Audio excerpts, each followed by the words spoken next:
नमस्कार दोस्तों, आप सभी का study for UPSC PCS channel में आपका स्वागत है। हम अभी बिहार का इतिहास पढ़ेंगे इस लेक्चर में, जिसमें हम बिहार समग्र जो आती है केबीसी नैनो की बुक, उससे कंप्लीट करेंगे लाइन बाय लाइन। इससे प्रीवियस वीडियो मैंने बिहार समग्र के जो बिहार का इंट्रोडक्शन वाला पार्ट है, जिसमें बिहार का ओवरव्यू एक दिया हुआ है, वो हमने कंप्लीट कर लिया है। आज हम बिहार का इतिहास शुरू कर रहे हैं, जिसमें प्राचीन बिहार पहला होगा, उसके बाद मध्यकाल और मॉडर्न हिस्ट्री का अगला वीडियो होगा। तो थोड़ा सा लंबा वीडियो होगा। और बीपीएससी का डेट अनाउंस हो गया है, 30 अप्रैल को एग्ज़ाम है। अगर सब कुछ सही रहा, कोरोना काल में कुछ कह तो नहीं सकते, वैसे सब कुछ सही रहेगा। 30 अप्रैल को सैटरडे को एग्ज़ाम है बिहार का, बीपीएससी का। 800 करीब में इस बार सीट है, इसलिए गोल्डन अपॉर्चुनिटी है हम सब के लिए। तो चलिए शुरू करते बिहार का प्राचीन बिहार का इतिहास। अगर आप चैनल पर नए हैं तो सब्सक्राइब कर लीजिए। चैनल में आपको एमसीक्यू को भी काफ़ी सारी मिल जाएगी, साइंस से रिलेटेड जो बिहार में बहुत ही इंपॉर्टेंट सेक्शन है। हिस्ट्री का भी एमसीक्यू मिल जाएगा, घटना चक्र प्रीवियस ईयर के। तो चलिए शुरू करते हैं। ये बिहार का प्राचीन इतिहास का इंट्रोडक्शन है थोड़ा सा, उसके बाद नीचे से शुरू है। बिहार सदियों तक प्राचीन भारत का गौरवशाली इतिहास का गर्भगृह रहा है। आप ये बुक खरीद लीजिए, लाइन बाय लाइन साथ में पढ़ेंगे तो अच्छे से रिवीजन भी हो जाएगा। ऐतिहासिक दृष्टि से बिहार प्राचीन भारत का एक समृद्ध और वैभवशाली क्षेत्र रहा। प्रागैतिहासिक काल से ही मानव सभ्यता संस्कृति का एक महत्वपूर्ण केंद्र था। प्रागैतिहासिक काल से ही, जिसका देश के इतिहास और सांस्कृतिक जीवन में निर्णायक भूमिका रही। प्राचीन इतिहास में बिहार 3 प्रमुख महाजनपदों मगध, अंग और वज्जी संघ, महाजनपद काल में 3 जनपद जो थे महाजनपद काल में, वो बिहार में थे। मगध, अंग और वज्जी संघ के रूप में बटा हुआ था।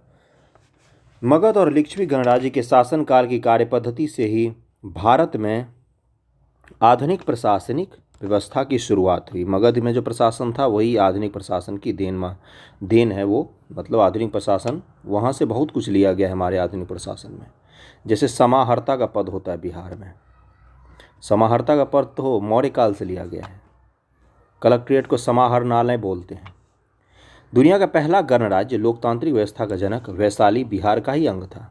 बिहार का वर्णन हमारे 2 महान ग्रंथों रामायण महाभारत में भी किया गया है, ऋग्वेद में भी है। ऋग्वेद में क्या नाम दिया गया आगे आएगा। मर्यादा पुरुषोत्तम श्री राम ने बक्सर के निकट गुरुकुल में ऋषि विश्वामित्र से शिक्षा ग्रहण की थी। दूसरी ओर बौद्ध धर्म के प्रवर्तक गौतम बुद्ध और जैन धर्म के 24वें तीर्थंकर भगवान महावीर को बिहार की ऐतिहासिक भूमि में ही ज्ञान की प्राप्ति हुई थी। ये इंट्रोडक्शन पॉइंट था कि बिहार का प्राचीन इतिहास का जो एक ओवरव्यू देना होगा ना, ये बेहतरीन है, सटीक है बिल्कुल। चलिए अब शुरू करते हैं। प्राचीन बिहार की जानकारी के लिए पुरातात्विक साक्ष्य, साहित्यिक साक्ष्य, यात्रा वृत्तांत एवं कुछ अन्य स्रोत उपलब्ध हैं। जैसे प्राचीन शिलालेख हैं, स्मारक, इमारतें, सिक्के, दानपत्र, ताम्रपत्र, राजकाज संबंधी दस्तावेज, विदेशी यात्रियों के यात्रा वृत्तांत आदि विशेष महत्वपूर्ण स्रोत हैं। प्राचीन बिहार के ऐतिहासिक स्रोत में साहित्यिक स्रोत अत्यंत महत्वपूर्ण है, जो 8वीं सदी ईसा पूर्व में रचित शतपथ ब्राह्मण, परवर्ती काल के विभिन्न पुराणों, अंगुत्तर निकाय, दिघ निकाय के साथ ही बौद्ध ग्रंथों में भी विनय पिटक जैसे रचनाओं में भगवती सूत्र आदि ग्रंथों से प्राप्त होते हैं। विनय पिटक में बौद्ध धर्म के क्या संबंधित होते थे, ये जरा बताना मुझे। विनय पिटक। अगला है कालखंड के अनुसार बिहार के प्राचीन इतिहास को निम्न भागों में बांटा गया है: पूर्व पाषाण युग, मध्य पाषाण युग, नवपाषाण युग, ताम्रपाषाण युग, वैदिक काल और महाजनपद। ये है बिहार के प्राचीन इतिहास को इतने में बांटा गया है। पहला है पूर्व पाषाण युग। 1 लाख ईसा पूर्व आरंभिक प्रस्तर युग के अवशेष, फाल, ये पूर्व पाषाण युग है। हर एक पाषाण युग का एक निश्चित पहचान है कि उसमें कौन कौन से हथियार यूज किए गए, किस तरह के यूज किए गए, ठीक है। उसी आधार पर अलग अलग पत्थर युग की पहचान करते हैं। मनुष्य की जीवन शैली कैसे बदली अलग अलग पत्थर के युगों में।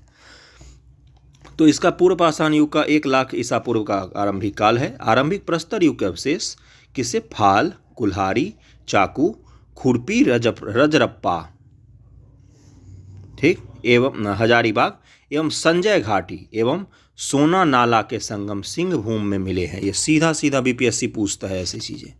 ये साक्ष्य जेठियन, गया, मुंगेर और नालंदा जिले से भी उत्खनन में प्राप्त हुए हैं। तो पूर्व पाषाण दे देगा कि पूर्व पाषाण के निम्न से कहाँ कहाँ से प्राप्त हुए हैं। उन्हें मुंगेर का नाम, नालंदा का नाम, हजारीबाग से मिले, ये झारखंड में है अभी, संजय घाटी, सोना नाला के संगम सिंहभूम इलाका जो है वहाँ से मिले हैं। ठीक। मध्य पाषाण युग 1,00,000 ईसा पूर्व से 40,000 ईसा पूर्व है। इसके अवशेष बिहार में मुख्यतः मुंगेर जिले से प्राप्त हुए हैं। मध्य पाषाण के कहाँ से? मौ से मध्य पाषाण, मौ से मुंगेर जिले से प्राप्त हुए हैं। इसके साक्ष्य के रूप में छोटे टुकड़े से बनी वस्तुएं तथा तेज धार और नोक वाले औजार प्राप्त किए गए हैं। मध्य पाषाण के कहाँ से? मुंगेर से। क्या प्राप्त हुए? छोटे टुकड़े से बनी वस्तुएं और तेज धार और नोक वाले औजार। ये पहचान है मध्य पाषाण काल की। अब नवपाषाण युग में चलते हैं। बिहार का 2500 ईसा पूर्व से 1500 ईसा पूर्व, इस काल के ऐतिहासिक साक्ष्य के रूप में पत्थर के बने सूक्ष्म औजार नवपाषाण युग की पहचान होती है। हड्डियों के बने सामान भी प्राप्त हुए हैं। इस काल के अवशेष उत्तर बिहार में चिरांद, ये बहुत बार पूछा है, सारण जिला छपरा में, और चेचर वैशाली से प्राप्त हुए हैं। तो नवपाषाण युग के साक्ष्य मेनतः कहाँ से प्राप्त हुए? चिरांद, सारण जिला और चेचर वैशाली। सारण जिला का नाम वैसे छपरा इसको बोला जाता है, छपरा इसका सबसे फेमस नाम है, छपरा, चिरांद और चेचर वैशाली। ताम्रपाषाण युग 1000 ईसा पूर्व से 900 ईसा पूर्व। और नवपाषाण का एक और थी खासियत क्या थी कि सूक्ष्म हथियार, सूक्ष्म औजार जो होते हैं, सूक्ष्म औजार समय के नवपाषाण युग में क्यों यूज किए गए? पहले जो इंसान के पहले पूर्वज जो थे वो सूक्ष्म औजार को पकड़ने के लिए भी वो सही से उनका हाथ नहीं मुड़ता था। तो धीरे धीरे जैसे मानव का विकास हुआ तो उनकी हाथ की पकड़ बदलती जाती है, इसीलिए नवपाषाण में सूक्ष्म औजार बनने लग गए जिसको यूज कर सकते थे वो। ताम्रपाषाण युग 1000 ईसा पूर्व से 900 ईसा पूर्व, इस काल में पाए गए काले और लाल मृदभांड। ताम्रपाषाण यानी कि तांबा और पत्थर का युग। काले और लाल मृदभांड, मृदभांड क्या होता है? मिट्टी का बर्तन, मिट्टी का अलग अलग कलर का बर्तन। काला लाल मृदभांड के आधार पर अलग अलग इतिहास खंडों को बांटा जाता है। दक्षिण भारत में अलग मिलते हैं, हड़प्पा में अलग मिलते हैं, वैदिक काल के अलग मृदभांड है, मौर्य काल के अलग मृदभांड है। तो ताम्रपाषाण युग में काले और लाल मृदभांड सामान्य तौर पर हड़प्पा सभ्यता की विशेषता माने जाते हैं। बिहार में इस युग के अवशेष किस युग का? ताम्रपाषाण का। चिरांद सारण में, चेचर वैशाली में, सोनपुर गया में, मनेर पटना, ताराडीह बोधगया, घोड़ा कटोरा राजगीर और पांड समस्तीपुर, सेनुआर सासाराम, ओरियोप भागलपुर आदि में पाए जाते हैं। ये जगह के नाम सारे इंपॉर्टेंट है, ये पूछ सकता है कभी भी फिर से इनमें से। चिरांद तथा बक्सर पूर्वी उत्तर काले चमकीले मृदभांड के प्रमाण मिलते हैं। चिरांद तथा बक्सर से पूर्वी, ये नाम है मृदभांड का, पूर्वी उत्तरी काले चमकीले मृदभांड के प्रमाण मिलते हैं। इस युग में बिहार सांस्कृतिक रूप से विकसित हुआ तथा मानव ने गुफाओं से बाहर आकर कृषि कार्य एवं पशुपालन की शुरुआत की। ठीक है, नवपाषाण युग में, ताम्रपाषाण युग में। अगला चलते हैं वैदिक काल में बिहार। जो वैदिक पीरियड शुरू होता है हम कब से मानते हैं? 1500 ईसा पूर्व से लेकर 1000 तक मानते हैं हम वैदिक चला ईसा पूर्व, और 1000 से 600 के आसपास महाजनपद या उत्तर वैदिक काल रहता है। भारत में आर्यों ने सर्वप्रथम सप्त सैंधव प्रदेश से बसना शुरू किया। सप्त सैंधव जहाँ सिंधु और उसकी सहायक नदियाँ बहती है, पंजाब उत्तर पश्चिमी सीमा प्रांत के आसपास, इस क्षेत्र में बहने वाली 7 नदियों का उल्लेख हमें ऋग्वेद में मिलता है। ये सप्त सैंधव कौन कौन से हैं? सिंधु, सरस्वती, सतलज, व्यास, रावी, झेलम और चिनाब। सिंधु, सरस्वती, सरस्वती नदी अब नहीं मिलती है, सतलज, व्यास, रावी, झेलम, चिनाब। बिहार के संदर्भ में प्रथम जानकारी शतपथ ब्राह्मण से मिलती है। सीधा सा यही पूछ लेगा। पुराने के अनुसार मगध का राजवंश बृहदत्त वंश से प्रारंभ होता है। ऋग्वेद मगध क्षेत्र को किंकट एवं इस क्षेत्र निवास करने वाले लोगों को व्रात्य कहा जाता है। किंकट प्रदेश मगध क्षेत्र को और इसमें रहने वाले लोगों को व्रात्य कहा जाता है। वायु पुराण एवं पद्म पुराण में गया, राजगीर, पुनपुन आदि को पवित्र स्थानों की श्रेणी में रखा गया है, जबकि वाराह पुराण में किंकट को एक अपवित्र प्रदेश माना गया है। किंकट का मतलब क्या होता था? अपवित्र प्रदेश। क्यों बोला गया था इसको किंकट? बोला गया था कि मगध के लोग जो थे ये यज्ञ हवन नहीं करते थे, उनके हिसाब से तो आर्य यज्ञ हवन करते थे, यहाँ के लोग नहीं करते थे, इसलिए इनको व्रात्य कहा गया है, जिनसे कोई संबंध नहीं रखा जाना चाहिए। और किंकट यानी कि अपवित्र प्रदेश। मगध का सर्वप्रथम उल्लेख अथर्ववेद में मिलता है। मगध महाजनपद में वर्तमान में पटना, नालंदा, औरंगाबाद, जहानाबाद और नवादा जिलों को सम्मिलित किया जाता है। दक्षिणी बिहार लगभग में, ठीक है, दक्षिण पश्चिम का पूरा बिहार और दक्षिणी बिहार। बिहार में वैदिक संस्कृति का प्रसार मुख्यतः उत्तर वैदिक काल में हुआ। इसी काल में बिहार का आर्यकरण प्रारंभ हुआ। आर्यकरण यानी कि बिहार में आर्यों की जो सभ्यता थी, जैसे कि यज्ञ हवन करना, पशुपालन, पशु पद्धति, ये सब इसी समय प्रचलित हुआ बिहार में। वेद उपनिषद से लिए गए आदर्श वाक्य, अब ये भी कितनी बार पूछता है। ओम भूर्भुवः गायत्री मंत्र ऋग्वेद में है। सत्यमेव जयते मुंडको उपनिषद से लिया गया है। ऋग्वेद 3 अध्याय में है, तीसरे, जिसके विश्वामित्र ने रचना की है। वसुदेव कुटुंबकर महाउपनिषद से लिया गया, महोपनिषद।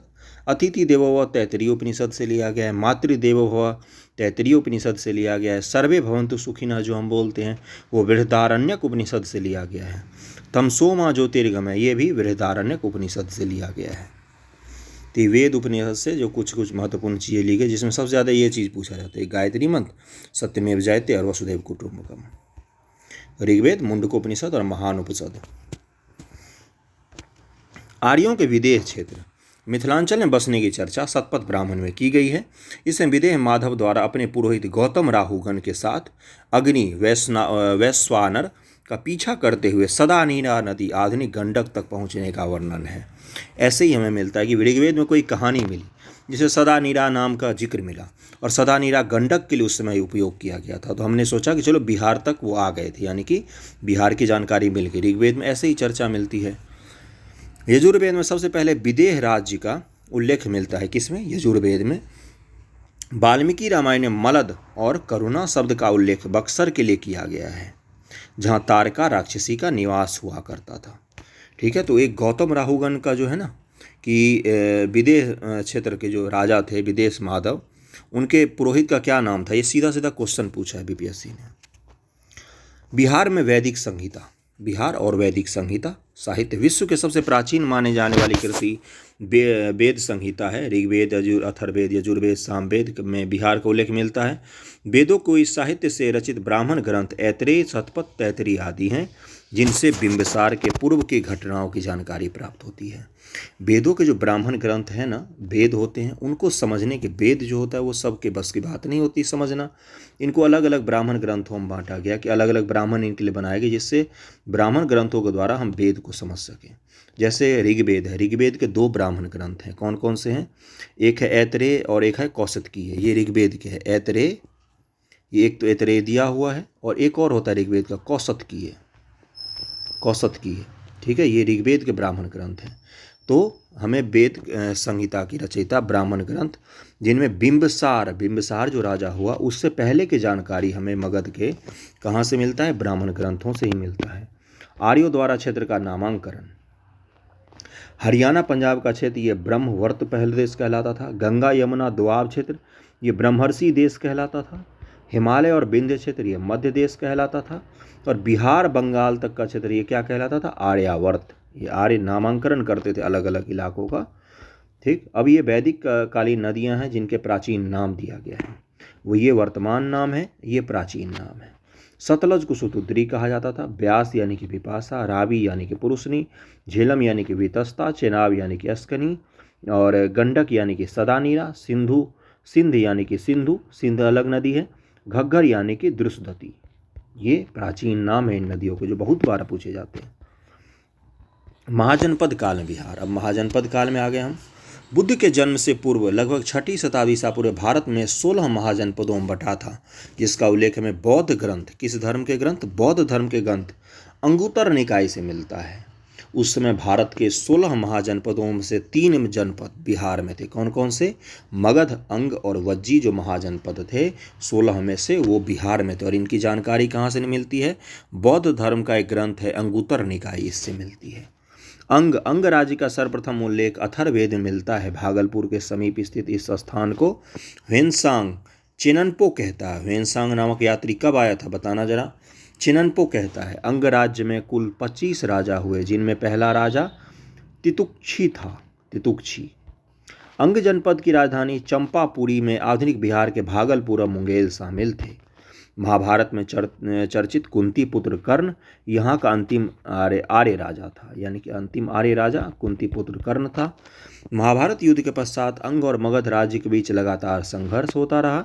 इस दौरान इस राज्य के अंतिम 3 राजा क्रमशः दधिवाहन, दृढ़वर्मन और ब्रह्मदत्त थे। दधिवाहन की पुत्री चंदना जैन धर्म महावीर से प्रेरित होकर को स्वीकार करने वाली प्रथम महिला थी। ये फैक्ट हो गया, ये पूछ सकता है। दधिवाहन की जो पुत्री थी चंदना, ये महावीर जैन से प्रभावित होकर प्रथम महिला थी जिसने जैन धर्म को स्वीकार किया। मगध के राजा बिंबिसार ने अंग राज्य के अंतिम राजा ब्रह्मदत्त के समय इस राज्य को मगध साम्राज्य में मिला लिया। किसने मिलाया? बिंबिसार ने। बिंबिसार है ये। वज्जी संघ। बुद्धकालीन 10 प्रमुख गणराज्यों में वज्जी संघ एक प्रतिष्ठित गणराज्य था। वर्तमान तिरहुत प्रमंडल में शामिल वैशाली और मुजफ्फरपुर तक फैली गंगा नदी के उत्तर में स्थित लिच्छवियों का गणराज्य था, जो 8 कुल का एक संघ था, जिसमें विदेह, जात्रिक, लिच्छवी, कात्रिक और वज्जी महत्वपूर्ण थे। देखो, गंगा नदी बीच से बहती है अभी बिहार के। इसके दक्षिण में कौन सा हो गया? यहाँ हो गया मगध। और इधर भागलपुर मुंगेर में कौन सा हो गया? अंग। ऊपर कौन थे? ऊपर था वज्जी संघ। संघ क्या होता है? बहुत सारे 8 छोटे छोटे राज्य थे जो अपने लोकतांत्रिक तरीके से शासन चलाते थे।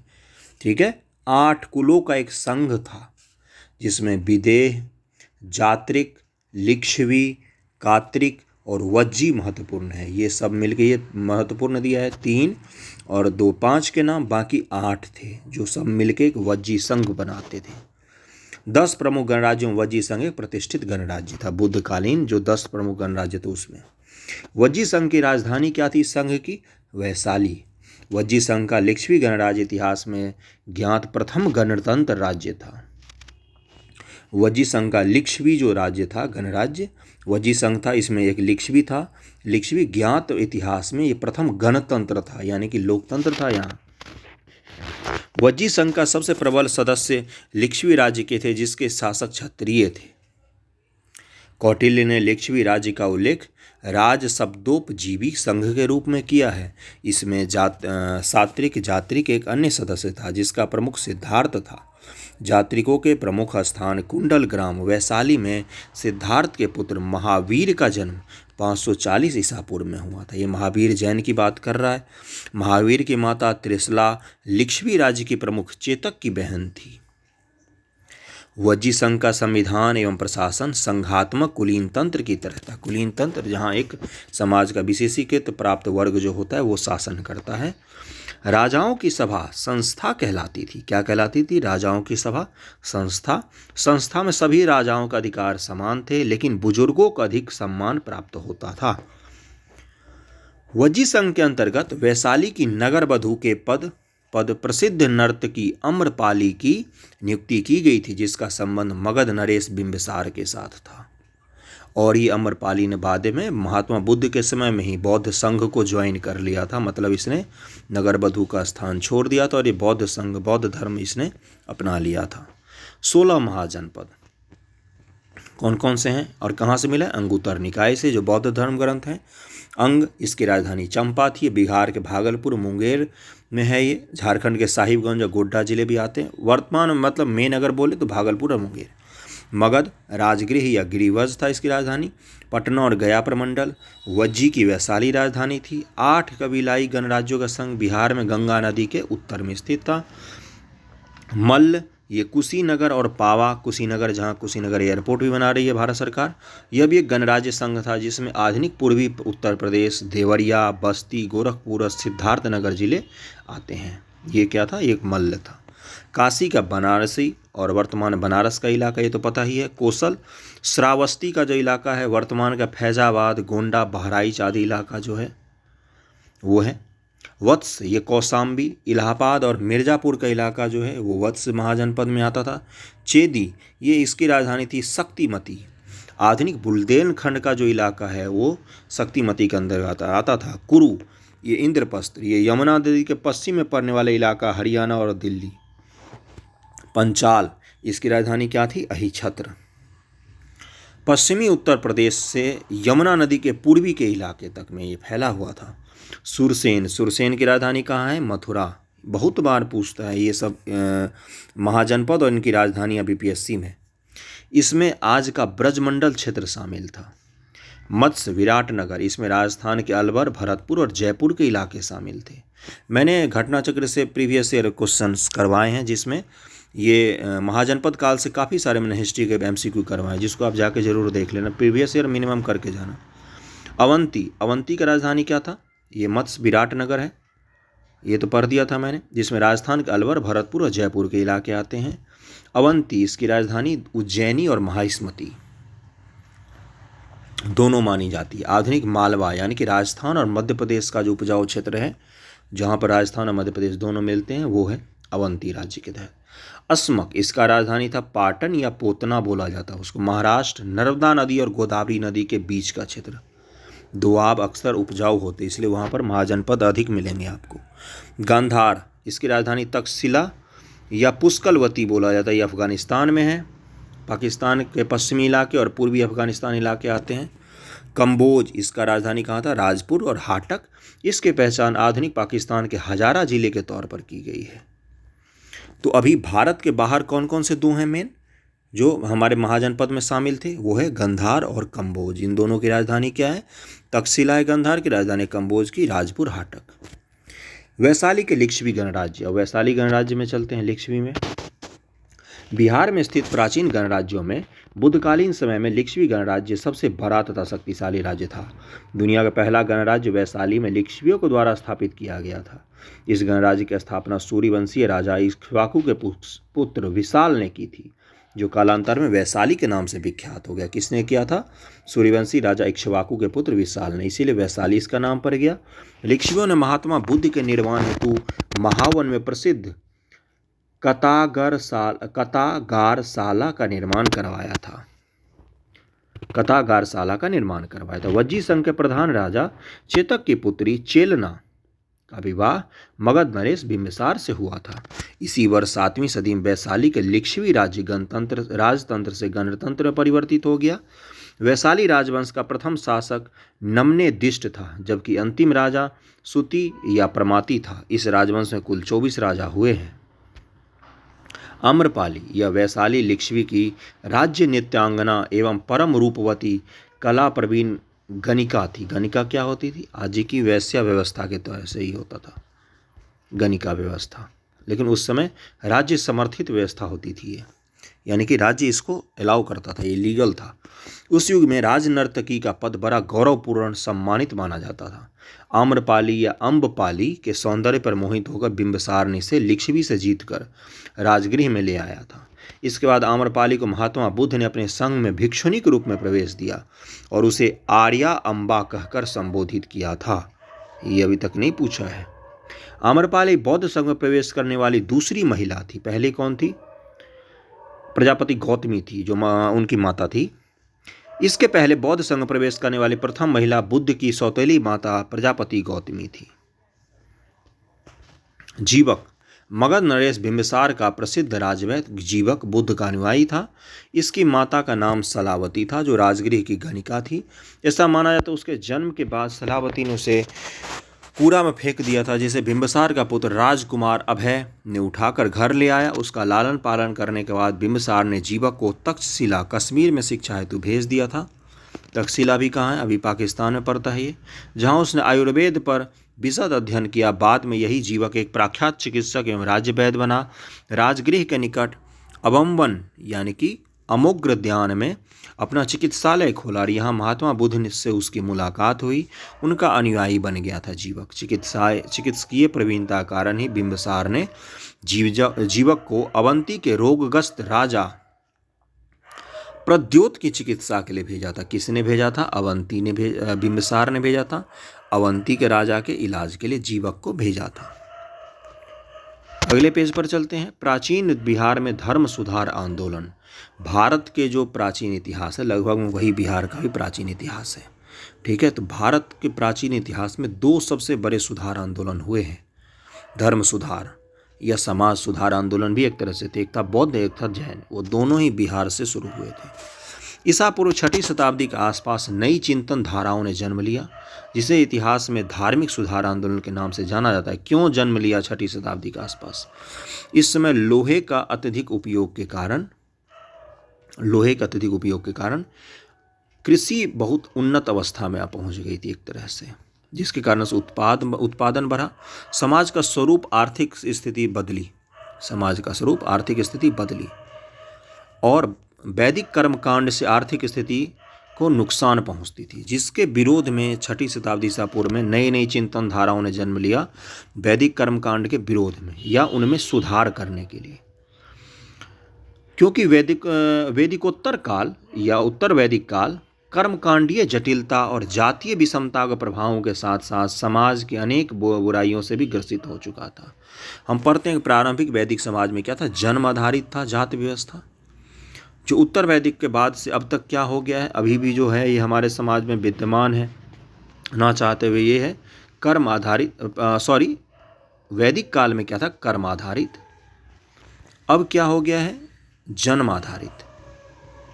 ठीक, तो ये जाति व्यवस्था और कुरूप अवस्था में आ गया। वैदिक काल की जितनी भी अच्छाइयाँ थी वो सब बुराइयाँ हो गई, महिलाओं की स्थिति गिर गई और तरह तरह के वैदिक कर्मकांड प्रचलित हो गए थे समाज में। इसलिए बौद्ध और जैन ने जब शांति और सामाजिक समरसता का प्रचार किया तो लोगों ने इसका खुले दिल से स्वागत किया। चूँकि बुद्ध और महावीर दोनों करीब समकालीन थे, दोनों ने इस बात पर बल दिया कि वास्तविक सुख भौतिक समृद्धि और धार्मिक अनुष्ठानों से नहीं, बल्कि दया, दान, मितव्ययिता जैसे मानवीय सरोकार वाले अच्छे सामाजिक कर्मों से मिलता है। बौद्ध धर्म पढ़ते हैं। बौद्ध धर्म के संस्थापक गौतम बुद्ध क्षत्रिय कुल के थे।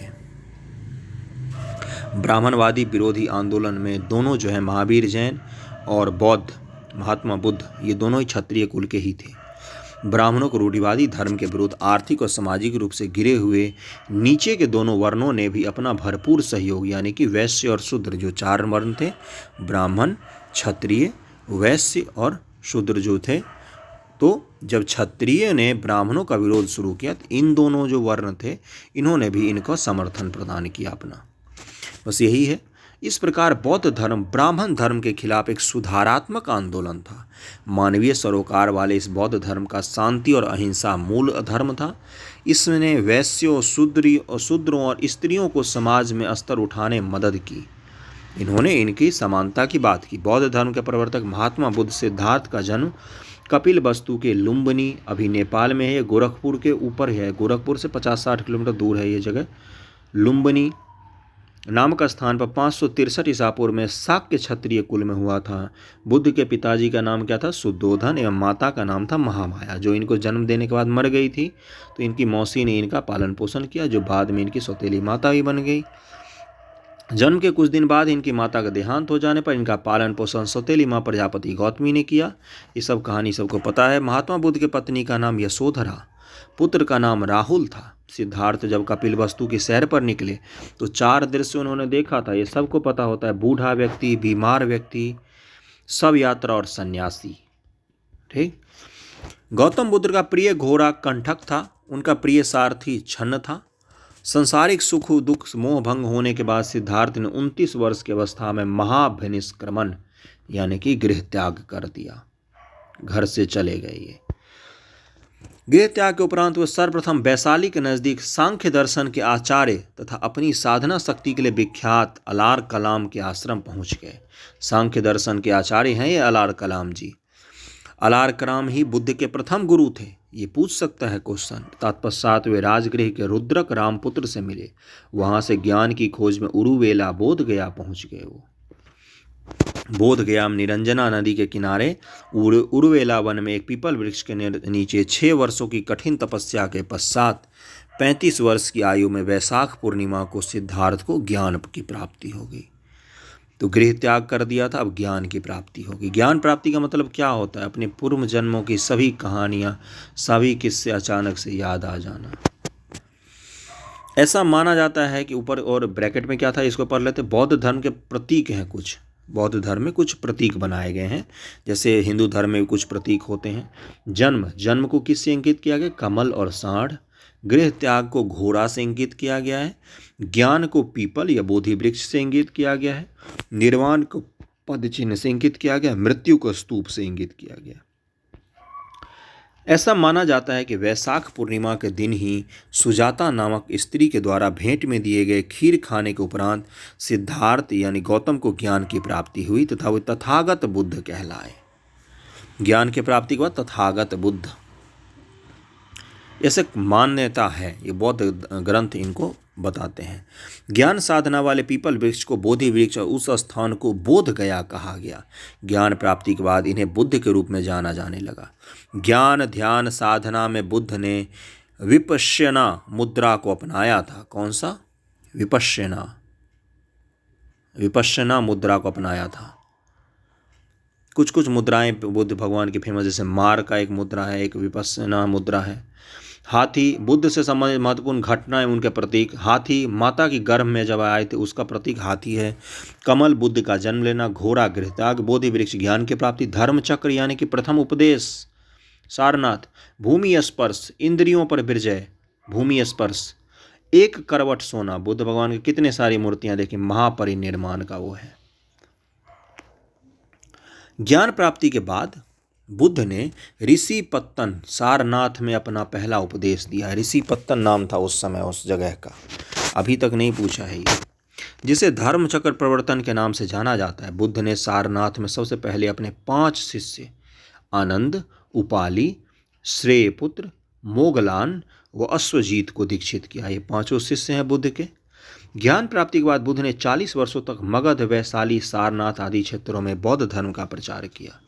बुद्ध ने अपने जीवन के सर्वाधिक उपदेश कोसल देश की राजधानी श्रावस्ती में दिए एवं मगध को प्रचार का केंद्र बनाया। सबसे ज़्यादा उपदेश कहाँ पर दिया? कोसल देश की राजधानी श्रावस्ती में। रत्नागिरी या राजगृह में महात्मा बुद्ध का प्रिय निवास था, जो गृद्धकूट के नाम से प्रसिद्ध था। गौतम बुद्ध के राजा शिष्य अनुयायी थे। कौन कौन से ऐसे राजा थे जो उनके अनुयायी थे? बिंबिसार, फिर अजातशत्रु, फिर प्रसेनजीत और उदयन। बिंबिसार, अजातशत्रु, प्रसेनजीत और उदयन। महात्मा बुद्ध ने बोध गया में तपुस्स और मल्लिक नामक 2 सौदागरों बाजारे को अपना शिष्य बनाया। ये दोनों शूद्र थे। इस तरह बुद्ध ने उन 2 शूद्रों को बौद्ध धर्म का सर्वप्रथम अनुयायी बनाया। बौद्ध धर्म अनात्मवादी है, इसमें आत्मा की परिकल्पना नहीं की गई है, जबकि जैन धर्म में की गई है। यह पुनर्जन्म में विश्वास करता है, जबकि वर्ण व्यवस्था और जाति प्रथा का विरोध करता है। बुद्ध के जन्म के व मृत्यु की तिथि चीनी परंपरा के कैंटोन अभिलेख, कौन सा अभिलेख? कैंटोन अभिलेख के आधार पर निश्चित की गई है। बौद्ध धर्म के बारे में जानकारी पाली भाषा में रचित त्रिपिटक से प्राप्त होती है। बौद्ध धर्म में त्रिरत्न है। बौद्ध धर्म के 3 रत्न कौन कौन से हैं? बुद्ध, धम्म और संघ। यही मूल है बौद्ध धर्म का। बौद्ध धर्म के उपदेश पाली भाषा में दिए गए। ये लोकल लोगों की भाषा थी, इसीलिए इसकी पहुंच अधिक थी, जबकि वैदिक कर्मकांड जो होते संस्कृत भाषा में होती थी, जो सबकी भाषा नहीं थी उस समय।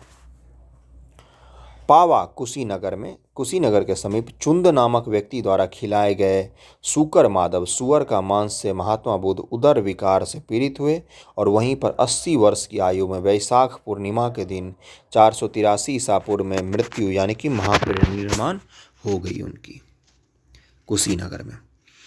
बुद्ध की मृत्यु को महापरिनिर्वाण कहा गया। महापरिनिर्वाण के उपरांत बुद्ध के अवशेष अस्थियां 8 भागों में विभाजित कर दिए गए। कुशीनगर, वैशाली, कपिलवस्तु, पावागढ़, अल्लकप, रामगाम और राजगृह और वेटद्वीप। कौन कौन से 8 हैं? ये 8 जगह इनके फिर स्तूप बनेंगे। ये 8 हैं, ये नहीं, बुद्धकालीन ये गणराज्य हैं। ये 8 हैं। कौन कौन से? कुशीनगर, वैशाली, कपिलवस्तु, पावागढ़, अलकप, रामग्राम, राजगृह और वेटद्वीप। इन सब जगहों पर बुद्ध के जो अस्थियां थे उनको बांट दिया गया।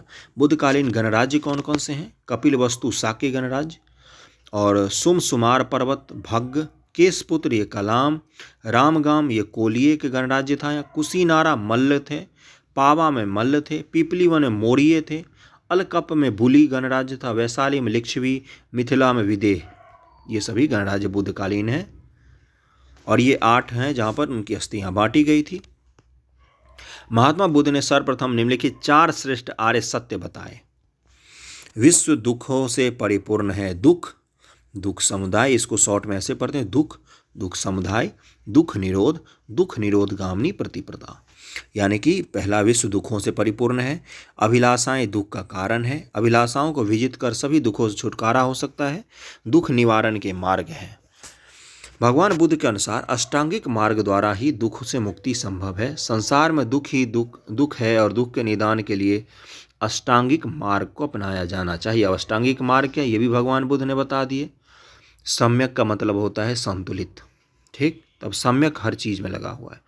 सम्यक दृष्टि, सम्यक संकल्प, सम्यक वाणी, सम्यक कर्मांत, सम्यक अजीव, सम्यक व्यायाम, सम्यक स्मृति और सम्यक समाधि, ये 8 अष्टांगिक मार्ग हैं जिनको हम अपनाने से संसार के सभी दुखों से मुक्ति मिल सकती है। अपना लो। बुद्ध के अनुसार इन अष्टांगिक मार्गों के पालन करने से ही मानव इस संसार की तृष्णा से मुक्त होकर निर्वाण यानी कि मोक्ष प्राप्ति कर सकता है।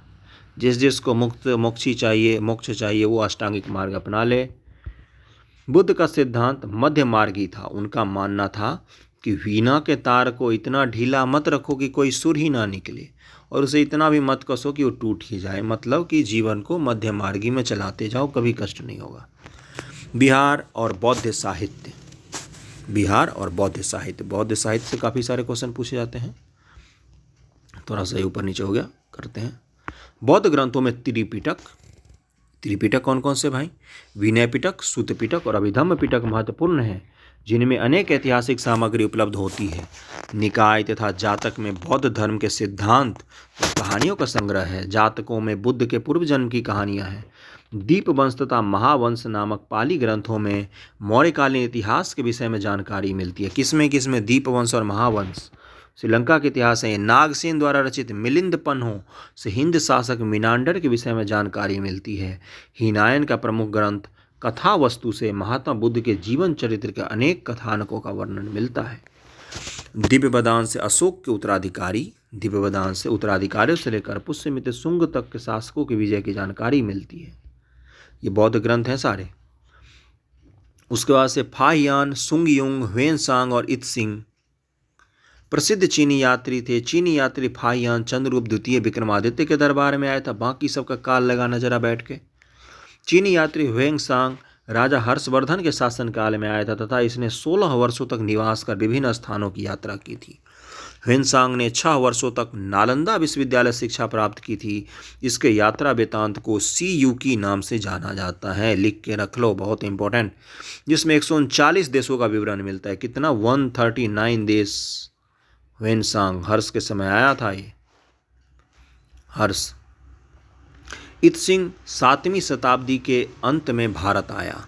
इसके विवरण से ज्ञात होता है कि यह भारत में बौद्ध तीर्थ यात्रियों की यात्रा तथा बौद्ध धर्म के बारे में जानकारी प्राप्त करने आया था। बौद्ध धर्म के परवर्ती धार्मिक संप्रदाय, बौद्ध धर्म के परवर्ती आजीवक, इसके संस्थापक थे मक्खली गोसाल। घोर अक्रियावादी पूरन कश्यप। भौतिकवादी अजित केस कंबलिन। भौतिकवादी बोलते हैं खाओ पियो सो जाओ, जो होना होगा होगा, ऋण लेके खाओ पियो। संदेहवादी संजय वेलठल पुत्र। नित्यवादी ये हैं पकुधा का चायन, ठीक। आजीवक क्या बोलते हैं? भाग्य में जो लिखा होगा वही होगा, बाकी कुछ नहीं मिलेगा। तो आजीवक के कौन है? मोखली गोसाल। घोर अक्रियावादी कौन है? पूरन कश्यप। भौतिकवादी हैं अजित केस कंबलिन। संदेहवादी कौन है? संजय वेलठ पुत्र। और नित्यवादी कौन है? पकुध कच्चायन। बौद्ध संगतियाँ, 4 जो बौद्ध संगतियाँ हुई, उसके स्थान, समय, राजा कौन था, अध्यक्ष कौन था, क्या क्या हुए, ये सब इंपॉर्टेंट है। चलो करते हैं। प्रथम राजगृह सप्तपर्णी गुफा में हुआ था 483 ईसा पूर्व। महात्मा बुद्ध मरे उसके कुछ साल बाद हुआ। अध्यक्ष कौन था? महाकश्यप। प्रथम के अध्यक्ष महाकश्यप थे। शासक कौन था उसमें? अजातशत्रु। बुद्ध के उपदेशों को 2 पिटक, सुत्त पिटक और विनय पिटक में संकलित किया गया। अभी धम्म पिटक नहीं बना है, 3 पिटक है ना, उनमें सुत्त पिटक और विनय पिटक प्रथम संगति में आ गए हैं। और इसके अध्यक्ष कौन है? महाकश्यप। राजा कौन है? अजातशत्रु। और कहाँ पर हुआ था? राजगृह। द्वितीय वैशाली, राजगृह से उत्तर, अब गंगा के उत्तर में आ जाओ। 383, 100 साल बाद। सब्बकामी या सर्वकामी इसके अध्यक्ष थे। शासनकाल कौन था? शासक कालाशोक, ये शिशुनाग वंश का था। उद्देश्य बौद्ध धर्म का स्थाविर एवं महासंघिक दो भागों में विभाजन। तो पहले विभाजन बौद्ध धर्म में कब हुआ? तो द्वितीय बौद्ध संगति में हुआ, स्थाविर और महासंघिक में विभाजन हो गया। तृतीय कहाँ पर हुआ? पाटलिपुत्र में, और समय था 251 ईसा पूर्व। इस समय राजा कौन था? अशोक। अध्यक्ष कौन थे इसके? मोगलीपुत्र तिस्स। उद्देश्य क्या था? संघ भेद के विरुद्ध कठोर नियमों के प्रतिपादन, और तीसरा पिटक अभिधम्म पिटक को जोड़ना। यह अभिधम्म पिटक तृतीय बौद्ध संगति में जुड़ गया। पहले में दो बने थे, सुत्त पिटक और विनय पिटक, और तीसरा कब जुड़ गया? अशोक के समय जो तृतीय हुआ अभिधम्म पिटक, उसमें जुड़ गया। चतुर्थ कहाँ पर हुआ? कनिष्क के समय में हुआ, कश्मीर के कुंडल वन में।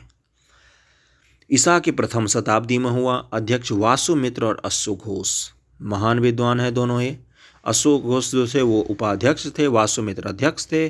शासक कनिष्क था। उद्देश्य क्या था? बौद्ध धर्म के दो संप्रदाय हीनायन और महायान में विभाजन हो गया। अब कनिष्क किसको मानता था? कनिष्क महायान को मानता था। महायान और हीनायन में अंतर, ये दो मुख्य संप्रदाय हैं बौद्ध धर्म की, इन दोनों में अंतर। महायान बोलता है कि मानव जाति के कल्याण पर आधारित धर्म, परोपकार एवं निस्वार्थ सेवा परम लक्ष्य था। महायान का। हीनायन में क्या होता है? व्यक्तिवादी धर्म की अवधारणा को मानते थे, स्वार्थपरता अत्यधिक था इसमें। दूसरा है महायान में पॉइंट कि बुद्ध एक देवता के रूप में स्वीकार हैं, जबकि हीनायन में बुद्ध एक पवित्र विचारक और महान व्यक्ति के रूप में स्वीकार है। उनको देवता नहीं माना उन्होंने।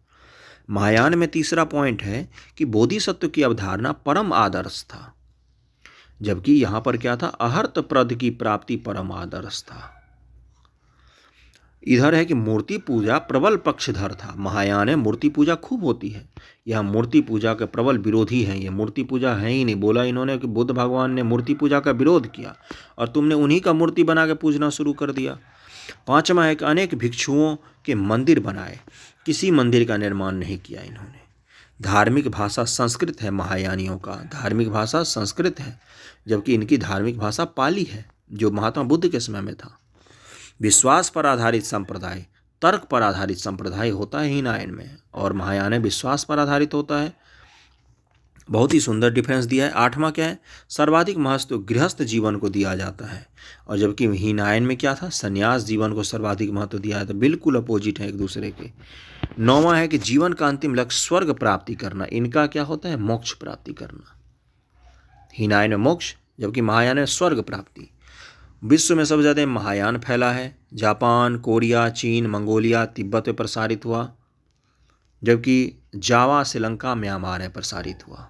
अगर भारत में बोले तो उत्तर भारत में महायान है, दक्षिण भारत में हीनायन है। चलो आगे बढ़ते हैं। ये नोट क्या लिखा है इन्होंने? लिंग पूजा का सर्वप्रथम प्रमाण मत्स्य पुराण में मिलता है। अगला चलते हैं। महायान संप्रदाय के लोग तिब्बत, चीन, कोरिया, मंगोलिया, जापान में हैं। हीनायन संप्रदाय के लोग दक्षिण म्यांमार, श्रीलंका, म्यांमार, जावा आदि देशों में फैले हुए हैं। बौद्ध धर्म की एक शाखा वज्रायन भी प्रचलित हुई, जो 7वीं शताब्दी में तंत्र मंत्र से युक्त थी, जिसका प्रमुख केंद्र भागलपुर जिला बिहार में स्थित विक्रमशिला विश्वविद्यालय था। वज्रायन जो था बौद्ध धर्म का संप्रदाय जिसमें तंत्र मंत्र था, उसका केंद्र था विक्रमशिला विश्वविद्यालय। संघ की सभा में प्रस्ताव का पाठ होता था। प्रस्ताव के पाठ को अनुशावन कहते थे। बौद्ध संघ की बात हो रही है। सभा की वैधता के लिए न्यूनतम संख्या कोरम 20 थी, यानी कि 20 लोग होंगे तभी सभा शुरू होगा। संघ में प्रविष्ट होने को उपसंपदा कहा जाता था। बौद्ध संघ का संगठन गणतंत्री प्रणाली पर आधारित था। बौद्धों के लिए महीने के 4 दिन अमावस्या, पूर्णिमा, 2 चतुर्थी और दिवस उपवास के दिन होते थे। अमावस्या, पूर्णिमा और 2 चतुर्थी। बुद्ध के पंचशील सिद्धांत का वर्णन छंदोग्य उपनिषद में मिलता है। अगला है जैन धर्म। 4 वर्णों में बटे प्राचीन वैदिक भारतीय समाज में ब्राह्मणों के वैचारिक प्रभुत्व के खिलाफ क्षत्रियों सहित नीचे के दोनों वर्णों ने जैन धर्म जैसे सुधारवादी आंदोलन को जन्म दिया। दोनों धर्म जो थे, जैन धर्म वैसे काफ़ी पुराना था। इस धर्म में सत्य और अहिंसा सेवा पर विशेष बल दिया गया। इसके प्रथम तीर्थंकर आदिनाथ या ऋषभ देव हुए। इसके बाद 23वें तीर्थंकर पार्श्वनाथ हुए, जबकि अंतिम और सबसे महान 24वें तीर्थंकर महावीर स्वामी जी जैन धर्म के वास्तविक संस्थापक बने। जैन धर्म पहले से चला आ रहा था, लेकिन इसको प्रचलित बनाया महावीर स्वामी जी ने। अगला है, जैन धर्म की उत्पत्ति का ज्ञान स्पष्ट नहीं है। जैन धर्म के प्रथम तीर्थंकर ऋषभ देव को इस धर्म का प्रवर्तक माना जाता है। जैन परंपरा के अनुसार इस धर्म में 24 तीर्थंकर हुए हैं। 2 जैन तीर्थंकर ऋषभ देव और अरिष्ट नेमि के नामों का उल्लेख ऋग्वेद में मिलता है। जैन धर्म के 23वें तीर्थंकर पार्श्वनाथ थे, जिन्होंने श्री सम्मेद शिखर पर कठोर तपस्या करके ज्ञान प्राप्ति किया था। 23वें तीर्थंकर कहाँ पर तपस्या किया था इन्होंने? पार्श्वनाथ जी ने सम्मेद शिखर पर। इनके अनुयायियों को निर्ग्रंथ कहा जाता है। पार्श्वनाथ जी के अनुयायियों को निर्ग्रंथ कहा जाता है। जैन धर्म के अंतिम और 24वें तीर्थंकर, इसके बाद कोई भी तीर्थंकर नहीं हुए। भगवान महावीर को जैन धर्म का वास्तविक संस्थापक माना जाता है। महावीर जी का जन्म 540 ईसा पूर्व में वैशाली के कुंड ग्राम में जात्रिक कुल के प्रधान सिद्धार्थ के यहाँ हुआ था। अभी हमने ऊपर पढ़ा था, वैशाली के कुंड ग्राम में हुआ था। यहाँ पर पढ़ते हैं क्या दिया है। ऋषभ देव इनके प्रतीक हैं। अलग अलग जैन धर्म के जो तीर्थंकर हैं उनके प्रतीक अलग अलग हैं। जैसे ऋषभ देव जी का प्रतीक है ऋषभ, तो वृषभ। अजितनाथ जी का हाथी है। संभवनाथ घोड़ा। शांतिनाथ जी का हिरण है। अरिष्ट नेमि जी जो है इनका शंख है। पार्श्वनाथ जी का सर्प फन है। महावीर स्वामी जी का सिंह है। अरिष्ट नेमि और ऋषभ देव जी का वर्णन कहाँ पर मिलता है? ऋग्वेद में भी मिलता है। ये पूछा है। महावीर जी के माता का नाम त्रिशला था, जो लिच्छवी राजकुमारी थी, तथा उनकी पत्नी का नाम यशोदा। उनके पुत्र का नाम प्रियदर्शना। जमाली उनका दामाद और प्रथम शिष्य था। ये हो गया परिवार का थोड़ा सा इंट्रोडक्शन। 30 वर्ष की अवस्था महावीर जी ने गृह त्याग कर दिया था। ये भी घर छोड़कर चले गए। 12 वर्षों तक लगातार कठोर तपस्या और साधना के बाद 42 वर्ष की आयु में महावीर जी को कहाँ पर? जुम्भिक ग्राम जमुई के समीप ऋजुपालिका नदी, क्यूल नदी जो अभी है, जो ऋजुपालिका कहलाती थी, कि किनारे एक साल वृक्ष के नीचे कैवल्य की प्राप्ति, सर्वोच्च ज्ञान इनको भी मिल गया। महात्मा बुद्ध को बोध ज्ञान हुआ था, इनको जमुई में कहाँ? क्यूल नदी के किनारे। जो क्यूल अभी है वो ऋजुपालिका नदी कहलाती थी, और जुम्भिक ग्राम जमुई कहलाता था। जमुई जुम्भिक ग्राम कहलाता था। भगवान महावीर जी ने अपना पहला प्रवचन उपदेश राजगीर के विपुलगिरी स्थान पर दिया था। उन्होंने कहाँ दिया था? सारनाथ में। चंपा नरेश दधिवाहन की पुत्री पहली जैन भिक्षुणी थी। अभी हमने पढ़ा। उनकी मृत्यु पावापुरी राजगीर में 72 वर्ष की उम्र में 468 ईसा पूर्व में थे। वैसे सोचने वाली बात है, एक ही समय महावीर जैन और महात्मा बुद्ध दोनों बिहार में रहते थे। दोनों एक दूसरे से मिले भी होंगे कि नहीं पता नहीं। चलो आगे बढ़ते हैं। महावीर ने जैन धर्म के प्रचार के लिए प्राकृत भाषा का प्रयोग किया, जबकि इस धर्म के ग्रंथ अर्धमागधी भाषा में लिखे गए हैं। इन्होंने धर्म प्रचार के लिए प्राकृत भाषा का यूज किया, जबकि जो इनके धर्म ग्रंथ हैं जैन धर्म के, वो अर्धमागधी भाषा में लिखे गए हैं। बाद में संस्कृत का प्रयोग प्रमुखता से हुआ तथा जैन धर्म के प्रमुख पुस्तक कल्पसूत्र जो है वो संस्कृत में लिखी गई है। कल्पसूत्र संस्कृत भाषा में लिखी गई है। पार्श्वनाथ द्वारा प्रतिपादित 4 महाव्रत, पार्श्वनाथ जी जो थे वो उन्होंने 4 महाव्रत तक रखा हुआ था, जिसमें 5वां कौन जोड़ेंगे? महावीर जी। सत्य, अहिंसा, अपरिग्रह और औस्तेय, ये 4 महाव्रत होते थे जैन धर्म में। बुद्ध साहित्य में महावीर, और इसमें संन्यास को जोड़ा था महावीर जैन जी ने। बौद्ध साहित्य में महावीर को निगंठनाथ पुत्र कहा गया है। महावीर जी को क्या बोला है? निगंठनाथ पुत्र। बौद्ध साहित्य में जैन धर्मानुसार यह संसार 6 द्रव्यों जीव, पुद्गल, धर्म, अधर्म, आकाश और काल से निर्मित है।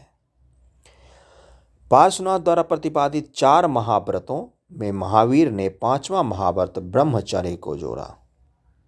ब्रह्मचर्य को 5वां इन्होंने जोड़ा था। जैन धर्म में आध्यात्मिक ज्ञान को कैवल्य कहा गया है। आध्यात्मिक ज्ञान जब प्राप्त हो जाए तो उसको कैवल्य कहते हैं। स्यादवाद जैन धर्म से संबंधित है। स्यादवाद अनेकांतवाद अर्थात सप्तभंगीय को ज्ञान की सापेक्षता का सिद्धांत कहा जाता है। इसका मतलब क्या होता है? इसका मतलब कोई चीज़ है, एक ही सेंटेंस में है, नहीं है। दूसरा अगर है लेकिन नहीं है। है पता नहीं लेकिन है, ऐसे करके 7 सिद्धांत। इसको ज्ञान का स्यादवाद का सापेक्षता सिद्धांत का है, सापेक्षता सिद्धांत। महावीर ने अपने जीवन काल में एक संघ की स्थापना की जिसमें 11 प्रमुख अनुयायी सम्मिलित थे। ये गंधर कहलाए। महावीर के जीवन काल में ही 10 गंधर्वों की मृत्यु हो गई 11 में से। महावीर के बाद केवल सुधर्मन ही जीवित रहा। जैन धर्म पुनर्जन्म और कर्मवाद में विश्वास करता है। जैन धर्म में आत्मा की मान्यता है। ये तो मानते हैं कि पत्थर में भी आत्मा है। भद्रबाहु और उनके अनुयायियों को दिगंबर दक्षिणी जैन वस्त्रहीन कहा जाता है। क्या हुआ कि एक बार वहाँ पर मगध में बहुत भीषण अकाल पड़ा तो चंद्रगुप्त मौर्य भद्रबाहु के साथ चले गए दक्षिण भारत। वहाँ पर जाके क्या उन्होंने मृत्यु को प्राप्त किया चंद्रगुप्त मौर्य ने। तो जो लोग दक्षिण भारत के जंगल चले गए वो क्या कहलाए, दिगंबर, यानी कि दिशा ही इनका अंबर है, यानी कि इन्होंने वस्त्र छोड़ दिया पहनना। स्थूलभद्र थे, ये मगध में ही रह गए।